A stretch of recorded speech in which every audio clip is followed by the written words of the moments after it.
Hi, Joey. Welcome. It's great to meet you. Thanks so much for joining me. Before we dive in, can you share a little bit about yourself and what led you to the carnivore lifestyle? How did your journey begin? Thanks for having me, Joseph. My journey began with it. I had an eating disorder. So after high school, I just didn't know what to do with my life. I got super depressed. I wanted to kill myself. This is a crazy way to start, huh? Start with that deep of dark of a story. But that led me into a ketogenic diet eventually, about a year and a half of eating up and throwing up 4 times a day and just eating junk intentionally. Because, like I said, my plan was to kill myself, but I was too scared to do it, luckily. And just a place of humility drew me to prayer and then a ketogenic diet, which was kind of basic, like eating lots of leafy greens, but primarily meat and protein, and keeping your fats high. And then that evolved into Carnivore, which I think was still called zero carb at the time, which nothing really is zero carbs, but as low carb as you can get, just for simplicity's sake. I was working 3 jobs and still working out. So I just made ground beef and I brought it. I'd have 3 meals a day, breakfast, lunch, and dinner, and I'd eat ground beef every day for it was over 2 years. That's all I would eat. And salt. I mean, there was salt on it. I'm not that crazy, right? So there's the beginning of the journey. Nice. So, what happened after that? After high school, so you have a eating disorder. Um, what comes after that?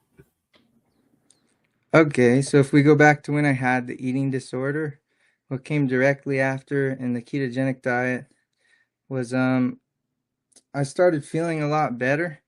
I had a fatty liver and I had like scarring in my throat and I had just some health problems, from doing nothing and eating really poorly. So the diet was my initial motivation, but it also came with exercise. So once I started eating good, I just started exercising well at the same time. And I started feeling way better, not necessarily in my body because I still had acid reflux all the time, especially while I was working out. So it was painful. But my mind, I had a purpose. I felt like my brain functioned better. Well, I know that my brain functioned better. Just a steady state of energy. I didn't have these dark thoughts anymore. I was trying to better myself. And and so the diet just it's gotten more and more restrictive the longer I've done it. I have had some time in between. When I first moved to Hawaii, which was about 4 years ago, I started eating fruit, and then I went to Israel and I wanted to whatever experience the culture. So I was eating carbs again, but I always remained really high fat, high protein. And then just in the matter of months doing that, I started getting sick again, and I started getting a stuffy nose and just things that people generally deal with and think is normal. But I was like, I don't know, why don't I just do the best I possibly can? So I went back to no carbs and I haven't been sick since. And I don't have a stuffy nose and I feel energized and I feel motivated. And it's not all the diet, but the diet's a huge part of it. Because if you can control something that you do every day, multiple times a day for most of us, then maybe you can control those other things you do every day and multiple times a day. So, like, if I'm eating well, I want to get to the gym. So that's a little further and deeper into the journey. Um, if you want me to specify some other things. Yeah, actually, I wanted to, I guess, touch more on the what were the challenges before like being carnivore and then Mm. you're with your eating disorder, what were the challenges you had before? Because you mentioned you had like some you wanted to self delete yourself. you know what were those challenges? And this is like what, after high school, right? Yeah, yeah. After high school, I think my life. Um, so I used to be a competitive gymnast, and all my life I was pretty gifted athletically. Like sports just come to me, and so I was just in a really dark space where I didn't know what I wanted to do. I read the Bible a lot and I thought if I gained the world, I'd lose my soul. I really believed that. So I intentionally stopped gymnastics and I tried not to become successful. And since I was gifted in these ways by my creator and now I was denying them, I started feeling kind of self-righteous and like I was doing the wrong things and I didn't have a direction. So that just led into the bad thoughts. Like I started performing really poorly. I worked at a door manufacturing plant at the time, and I used to build doors, and we'd like try to build doors as best as we could, and we'd have fun with it and set records like who can build it the fastest, whatever, the cleanest. And I had been involved in setting some records. And then I remember just having these negative thoughts like I can't do anything, I can't do anything. That's all I could think in my head. And it became a reality. Like I was breaking all the doors to the point where I just couldn't work. So I couldn't work anymore. And then that's kind of after I couldn't work anymore and I had no direction in my life and no job and, no lover, no nothing. This is what I'm thinking at least, whether it's true or not. Um, I thought I'm just gonna eat a whole bunch of junk. So I bought like 5 gallons of ice cream and I ate it all and I was throwing it up. And then I went through a bunch of different fast food places and just got whatever's on the dessert menu and ate it and throwing up and went and got like Little Debbie's cookies and ate them and threw them up and then got, donuts, just everything I possibly could imagine. And then I went and got a gun and put it in my mouth and because my thoughts were so dark, I was like, I want to do some whatever. Here's my gift. My gift's like being athletic and being gifted physically. So I'm going to be a glutton because I saw that as the other extreme, like the opposite. And then I'm going to kill myself because then I'm saying, I hate you, world. I hate you, God. I hate you, everything in this. And every time I had several different ways I wanted to attempt to end myself, but each time I could feel my heart beating again and I could feel like I was just too nervous. I was too scared. I could start breathing again because after throwing all that up and stuff, it feels like your throat's like in a knot. So I had like a moment of life, but it became a habit. I'd do it every day, not necessarily trying to like throw myself off a bridge every day. Usually those things would be planned in advance, but the eating just became habitual. I would just eat sugar. That's pretty much all I would eat.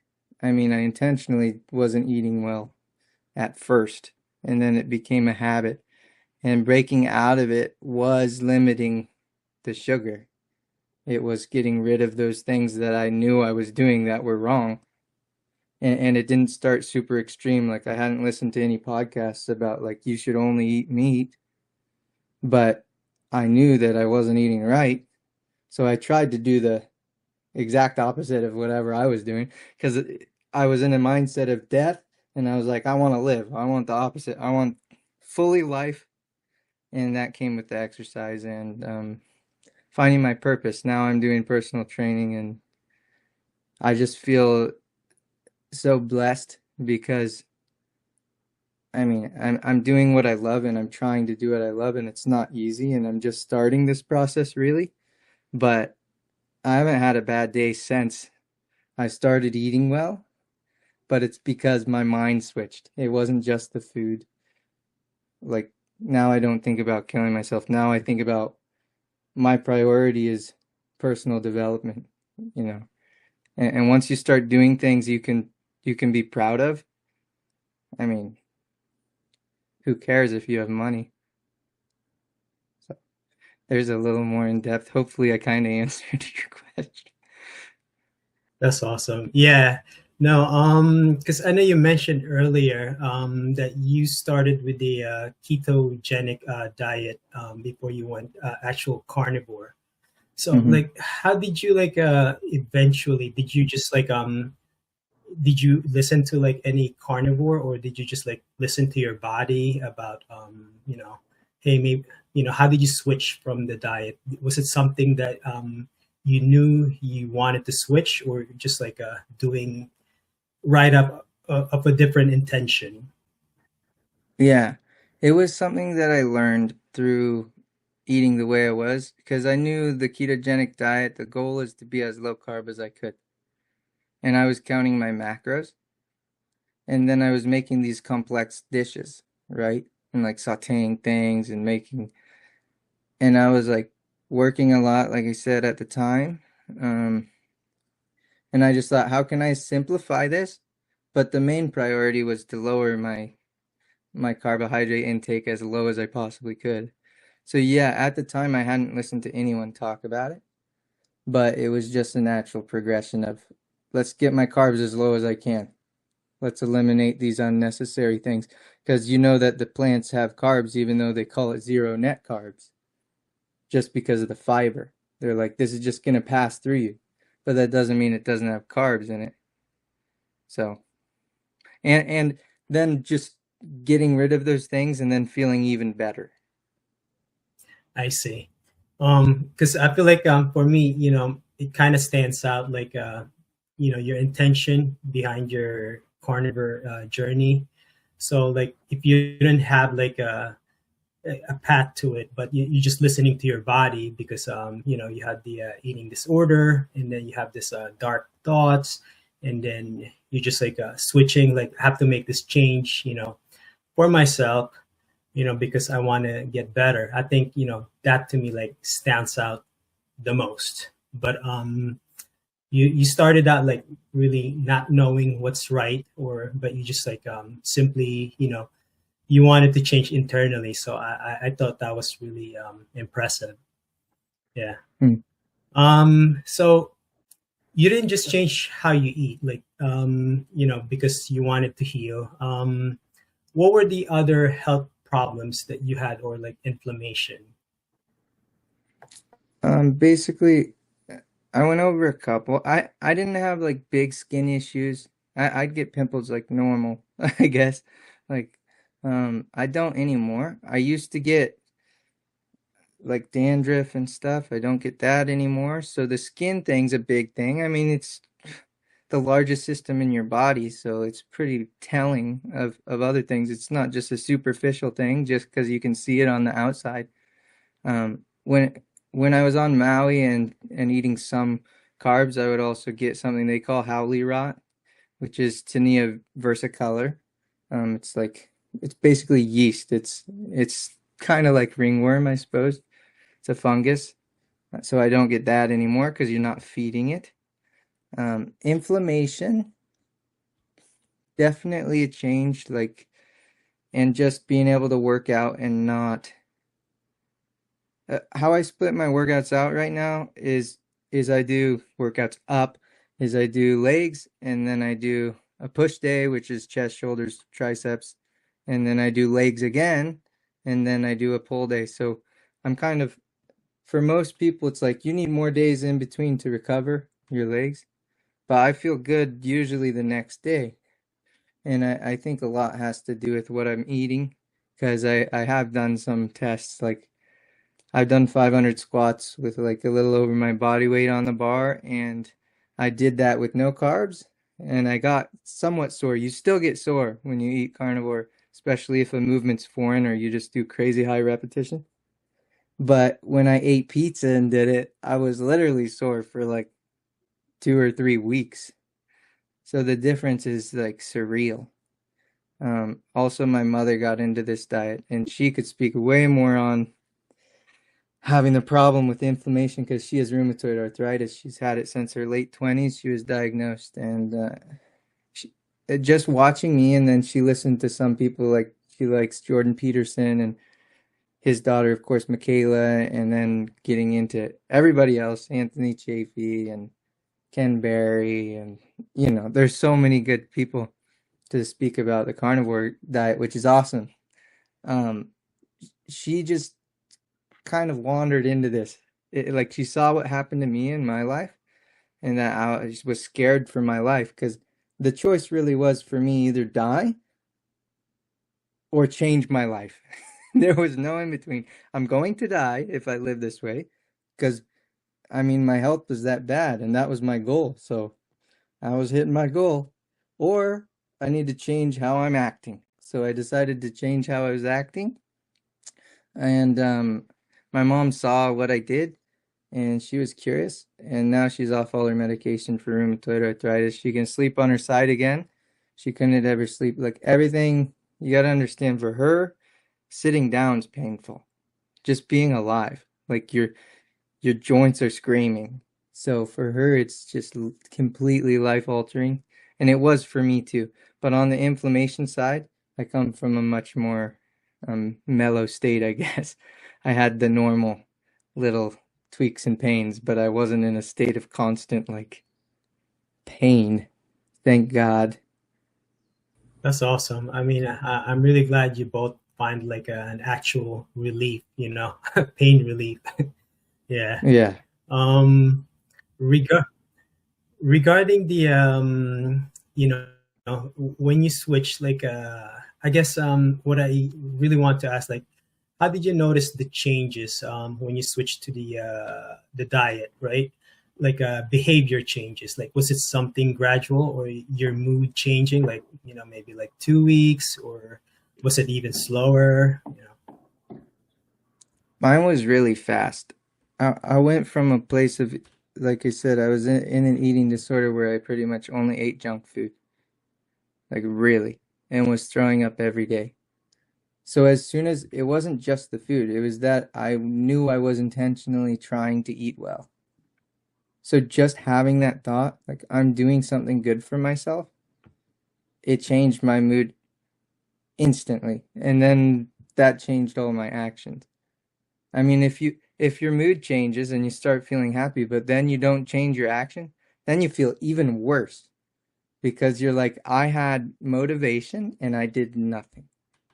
But because I had the motivation and food is an action and I was feeding myself well, and then now I'm brushing my teeth again. Like I didn't brush my teeth. I didn't shower. I was planning on dying. I didn't take care of myself.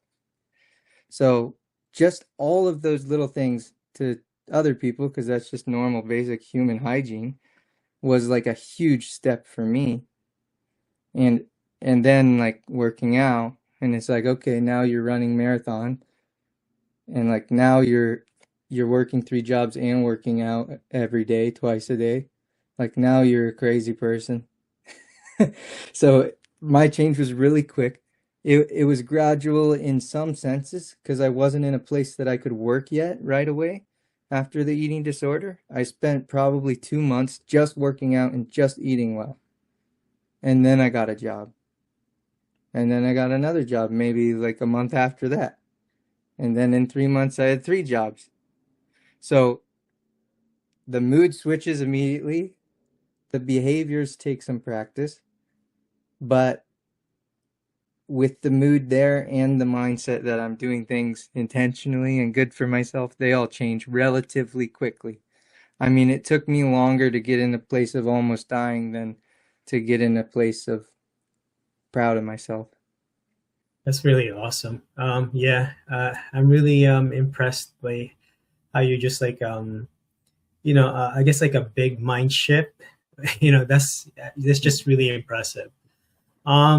Just want to ask you, like, before going carnivore, what was your favorite food? I know you mentioned a couple from earlier that you used to eat like 5 pounds of ice cream, and then you mentioned pizza here and there, and then cookies. Did you have like anything specific that you eat that you like? When, dude, I grew up, I'll just tell you them all. Why not? I grew up, I would only eat cheese quesadillas. My mother would try and make me other things. I'm just gonna throw a cheese quesadilla in the oven and eat it. And with like, I would grind up salsa and hot sauce and like mix it together, make my little sauce and eat it. I'd always eat ice cream. I'd love to pour milk in it at night and chocolate syrup and stir it up. I'd usually eat a couple bowls. Mind you, this is before an eating disorder. I was just like, I was living a seemingly happy life. And my obsession for quesadillas switched into nachos. Pretty freaking, it's not a big jump, but a little bit of a jump. And then I got very obsessed with enchiladas. So I love Mexican food. I love Thai food too. God, there's so much good food, like taste wise. but it's just not worth it. They mean nothing to me now. Like I can have cravings. I get thoughts like anybody probably. Maybe some people don't have thoughts and claim you don't have food thoughts. I have thoughts. I'm like, oh, that sounds nice. But then I'm like, eh, I'm so happy and content with my meat. Like ground beef tastes good to me now. I almost enjoy it more than I enjoy my steaks generally. I cook my steaks because it's part of like my videos every day. So it's a simple life. I do miss That's how awesome. some things taste, but nah. Well, I can relate to that. I think after 1 year, also, like I didn't lose my cravings for the other food. I think it's more likely in the beginning, and then it gradually faded. But now that you're a carnivore, like what is your favorite food now? Like, do you have a specific meat? Actually, maybe just to extend the question, like maybe you could walk me through to like your daily like eating routine, or what do you eat now? Like, do you keep it? Do you mix it up? Do you get bored, or like yeah, just walk me through like your eating process. I'm not bored. I look forward to every meal other than sometimes my last one because I started eating 4 times a day to try and put on a little more muscle for the bodybuilding show. Once I'm not doing it, I'm not. I'll probably eat 2 or 3 times. But I eat ground beef. I wake up for breakfast. I wake up at 4:30. I already have my ground beef ready. I just throw it in the microwave. I eat a bowl of ground beef. I go to the gym. And then for lunch, I'll eat another bowl of ground beef. And then for dinner, I'll eat steak, which right now I buy a big thing from Costco and I just chop it all up and then it's ready to go. And then my last meal after that would be ground beef again. So I eat ground beef, steak, ground beef, and it's every day of my life. And I do not get bored of it at all. I actually still look forward to it. It's quite weird. Maybe it's the salt. I don't know. That's awesome. So with your bodybuilding competition, how has your training like changed, like leading up to it? Is it like coming up soon, or yeah? No, it's still over 7 months away. My training, I'm figuring out, but I just like being consistent. I never miss a workout. I never miss a meal. And with that, then you can see what's not working if you feel like you need to do something. Like I felt like I could eat more because I kept getting more lean actually. And I was eating 3 pounds of meat a day. Now I'm eating four. So for most people, that's probably going to keep them around the same body weight. Like I said, I kept losing fat. I'm pretty active even when I'm outside of the gym. But right now my split in the gym is like I mentioned, I do that split of legs and then I hit upper body and then I hit legs, then I hit upper body again. And for one portion of the week, those first 4 days, I would do about the same weight. So I keep a steady weight and I just push to failure at every set, maybe 3 or 4 sets. And the exercises, it varies how many exercises, but at least 3 exercises per muscle group. And then I'll take one rest day and then I'll go back to that same program, but I'll do drop sets, which just means I start with a heavier weight. I push it basically to failure, and then I drop the weight and without rest push to failure again, and then drop the weight again, and then push to failure again. So I switch up. I also switch up my tempo now. Partially it's just for fun. So on those drop set days, I do like my eccentric movement is really slow. I try and do a slower control just to be strong throughout the whole range of motion.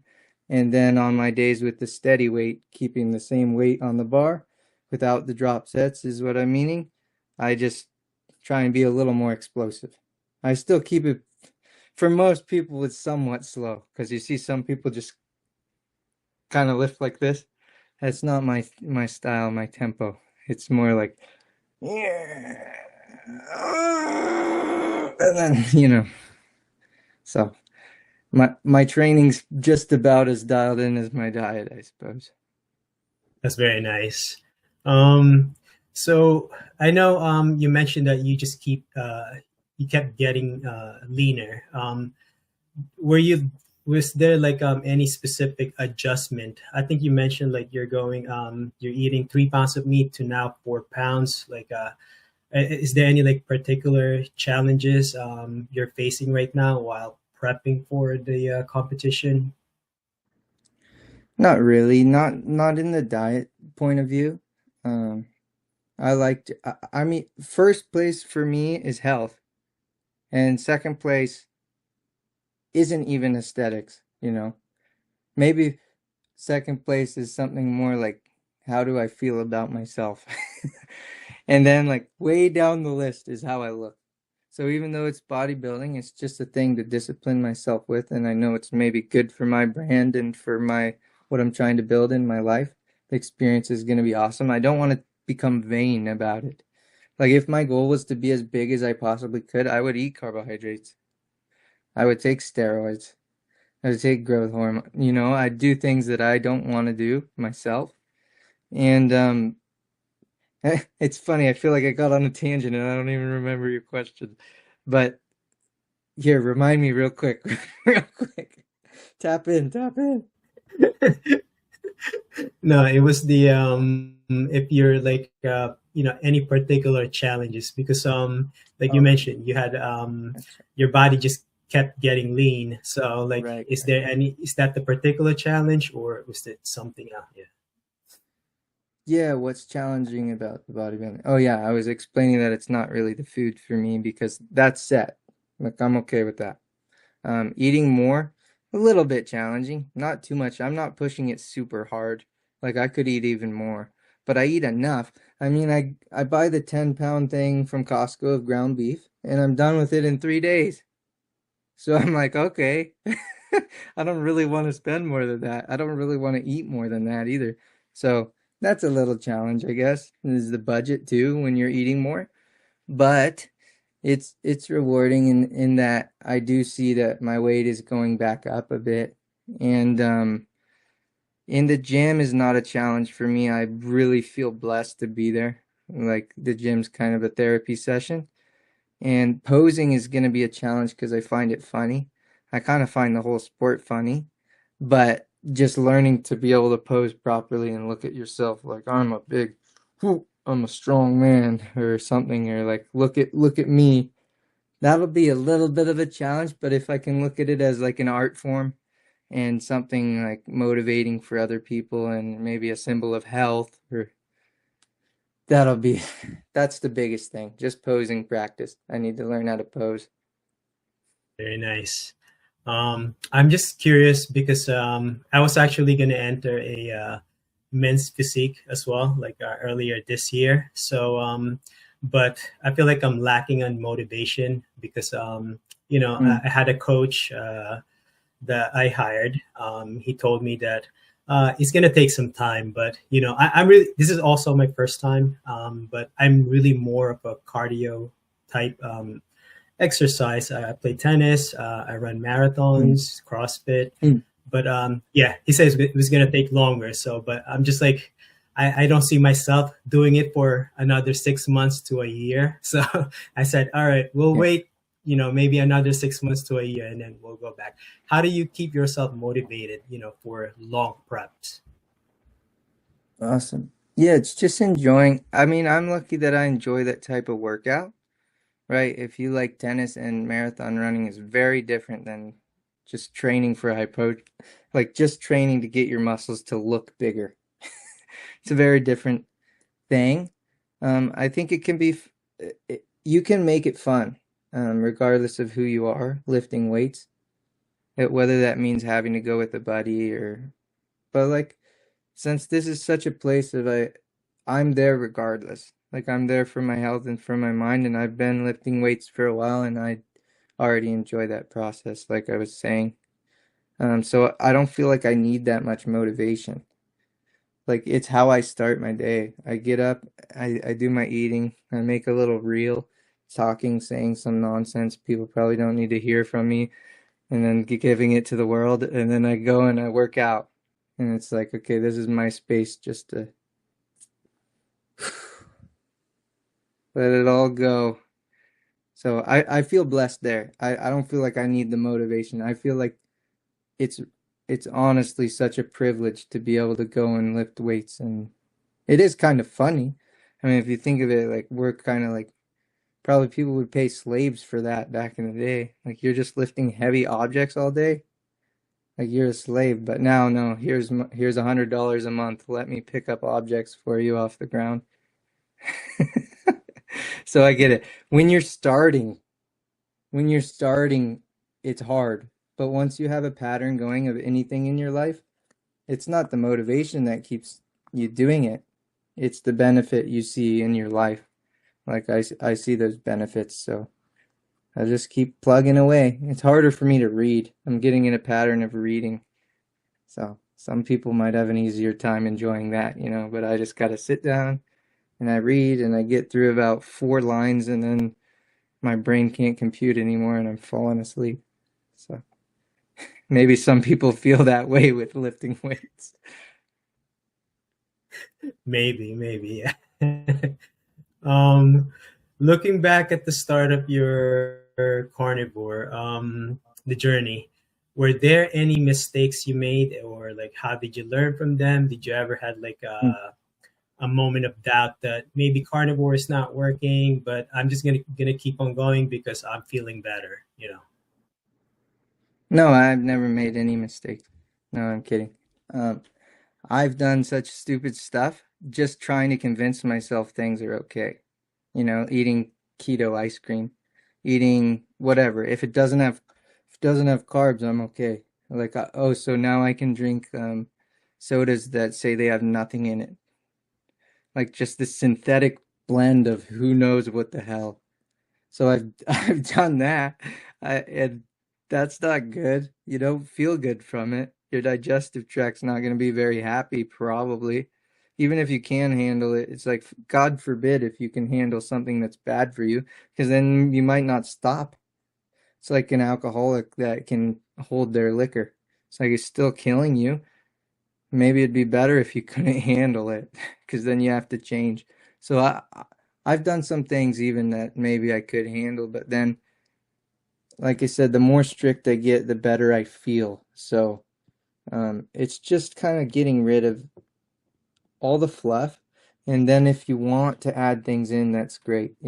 If someone, I think if you can bring yourself to the place, the motivation, like I'm at a point in my life where I really need to change, and you're thinking about the diet and the carnivore diet, try and do just beef and then add things.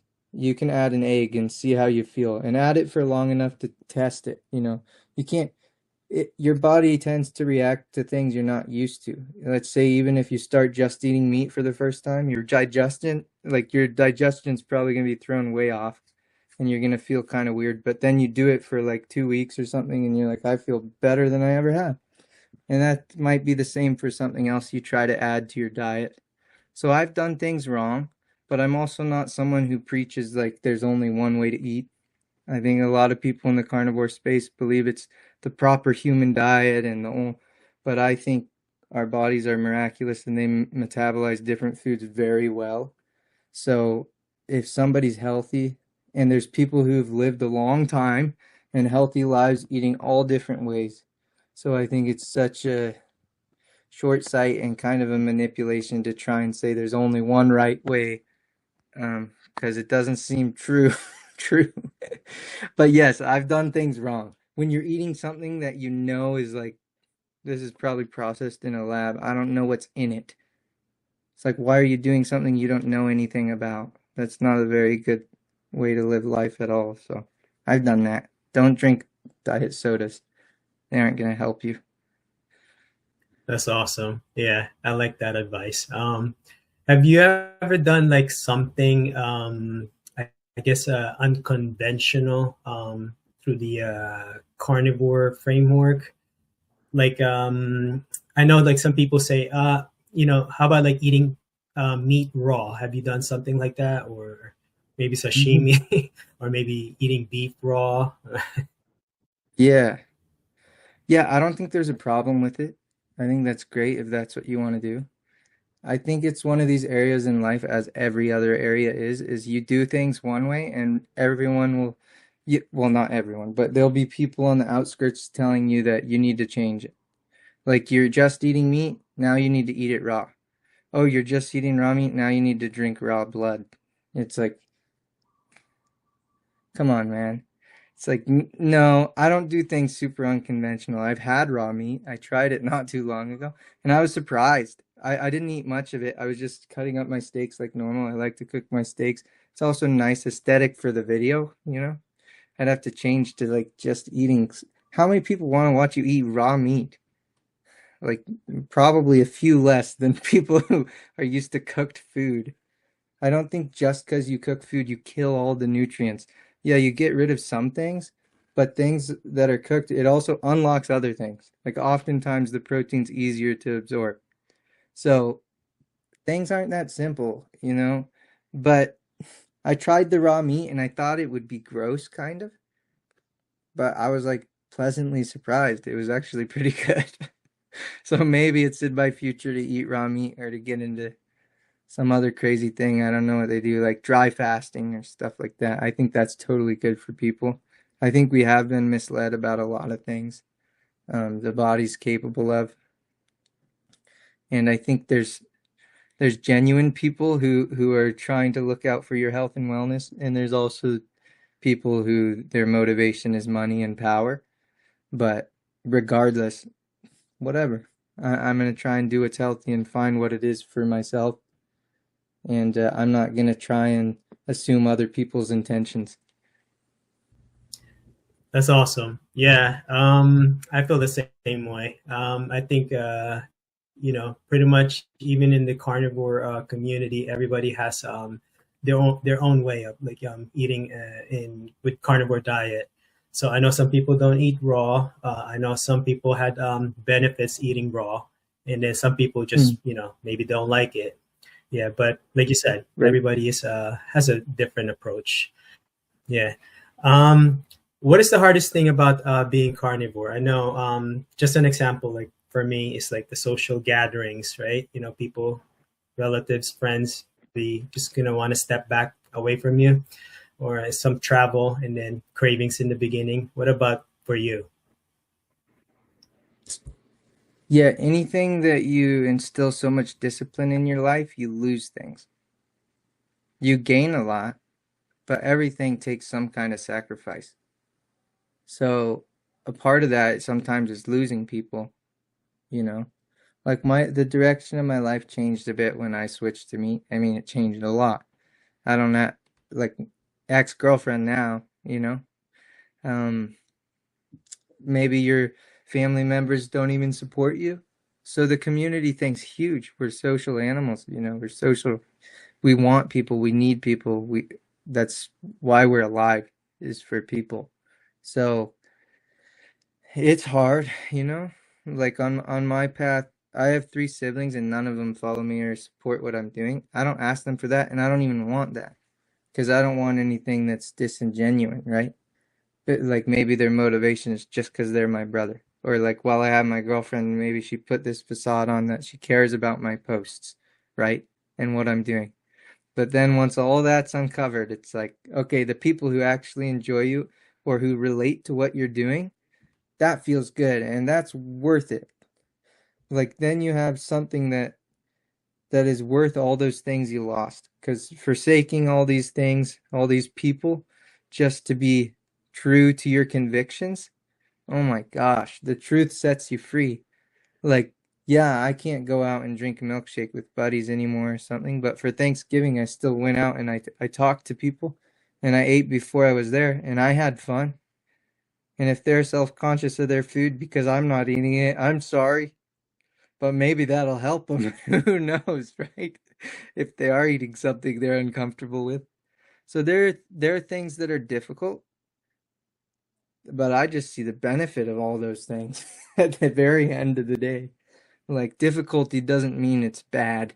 Hard things are sometimes and oftentimes the greatest thing for you if you let them be. So yeah, I agree with the social thing. That's a difficult one. Yeah, yeah, I pretty much agree also with what you said. along with the social gathering, like what would you say, like if someone asked you, let's say you went to housewarming party and they said, "Hey Joey, how come you're not eating any of the food? You're only eating what you brought. Do you not trust us?" What would you say? I'd be like, yeah, I don't trust nobody. No, I'm not scared to say what I'm doing. It's like I live this lifestyle for a reason. So I'd be like, I only eat this diet. That's why I'm doing it. Like I feel good. I feel really good. I'm not sick. Like I wouldn't have to explain all that. But I'd just say, because I mean, how many people are gonna pry you like, really? You're not gonna, I hate you because you're not gonna eat my apple pie. It's like, okay, something's wrong with their psyche. Like I don't need to correct that. I could just be like, apple pie hurts my stomach, brother. It's that simple. Very nice. Um, if you have to describe the impact carnivore in your in one word, what would it be and why? It cut out a little, but I still got the premise of what you said. In one word, discipline. Because that's what it means to me. You know, when I eat this way, I also find that all of the rest of my life is easier to order. Like I'm writing down what I want to do for that week. I have goals. I don't always hit them all, but then I'm like, I know I have something to strive for. And it's, you can't put a value on the discipline. Being able to eat what you want to eat and what you told yourself you're going to eat. Like if I can't do that, I'm like, really, I can't control what I put into my mouth. I probably can't control what I'm saying either. I can't control what's coming out of my mouth. So it's it's a really important place. It's almost the starting point. I think the starting point's maybe more your thoughts and what you give power to there. But everything feeds off each other. So feeding yourself helps your brain feed, and then your body too. You can move and act in accordance with the willpower you possess rather than, oh, I don't want to eat this donut, but eating it anyway. Because then you're just reinforcing the idea that your voice doesn't matter, like your values don't matter. So discipline, it's big. That's awesome. I actually like that one because I haven't heard that one before, so it was pretty good. Um, if you can give a piece of advice to someone who's just starting out, let's say, "Hey Joey, I see you're having success with the carnivore. I also like having some health issues. What advice can you like give me to do? Like, should I research this, or what can you tell them?" Yeah, they can definitely research it. What I'll say is you're never going to know enough to ever. There's always just as many reasons not to do something as to do it. So the way you learn in life is you walk down the path, and then you'll figure out much faster if that's good or bad. So don't just sit on the fence. If you're curious about it, give it a go. And what is it? 2 weeks. It's like you weren't scared to put those things that you knew weren't good for your health in your body, not scared enough to not do it. So go ahead and try something that maybe you're uneasy about a little bit and see if it's good. And if it's not, there you go. Now you could go try something else. But don't just not try it because you don't know enough. Because the truth is, at the end of the day, you know nothing. And everything's based off of your faith and your trust. And we're just mimicking other people, you know. If you just left you there as a child, I mean, you're going to die. So go for it, but have some grace. And I know I'm talking about all this discipline and all this, and I have a very extreme mentality. You can see I ate so poorly and I really wanted to kill myself, and I was doing the extreme bad. And then so I can hit this extreme good, and it seems to be good for me. Um, but if I were to eat a donut, I wouldn't be like, to hell with this diet. I'm not strong enough to keep going. No, like you're gonna erase all the good just because you did one little thing that you're not proud of. Like those things we're not proud of can be teachers even more than often the things that we are proud of. So don't be ashamed if it takes you some time to get dialed in, or you feel like you can't figure it out because you never get going long enough. It's really hard when you have an eating disorder to keep it up long enough before you end up binging again or purging again or doing whatever you do again. Um, so it takes time, but just think of it like I ate good for one day. I ate good for one meal. Like that's a win. Or I just did what I told myself I would do, even if I don't know if it's good or bad yet. At least I have the courage to try. So give it a go and give yourself time with it. And don't give up just because you suck, because we all suck and we all do things that we don't want to do, but we can all do things that we do want to do. And the more times you keep doing the thing you want to do, even though you don't want to do it, you'll get better at it and it'll become a pattern, just like the bad things can. So give yourself grace, go for it, and don't be ashamed if it's not the right thing for you, because there's a million other things you can try and will come to. And if you walk down that path, you're just going to see other doors because you're telling yourself, I'm seeking the truth. That's great advice. Um, Joey, like, how do you see carnivore movement in the next 5 to 10 years? Do you see it like progressing, or do you, or both, like negative, positive, good thing, more people joining in because it's working for them, healing them, right? And at the same time, it could be like censorship, or it could be prices. And what are your thoughts? All of the above. I think more representation probably means maybe more censorship. I don't know what's going to happen in the future. I mean, AI is a crazy thing going on. I think it can be great. Everyone was probably scared of computers. Everyone was scared of credit cards. Everyone was scared of the next thing. There used to be people who had to sit down at the bank and they wrote numbers. Those were your computers. And those jobs got phased out, but then how many jobs came like tenfold in computers, right? Now there's way more jobs. I think the same will be true with AI. But as far as the future, I mean, I can't tell you the future. An asteroid could hit me right now. But it seems to me the more people who do it, the more people will do it, right? Because it's just you see more people doing it. Monkey see, monkey do effect.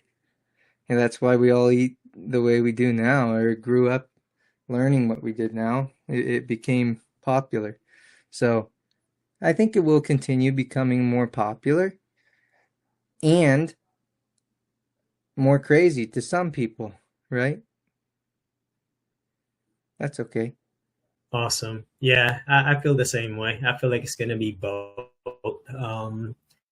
There's gonna be good things, of course, and also some bad things. But future, we never know. Joey, if people want to reach out or connect, where's the best place to reach you? Instagram is where I post my content.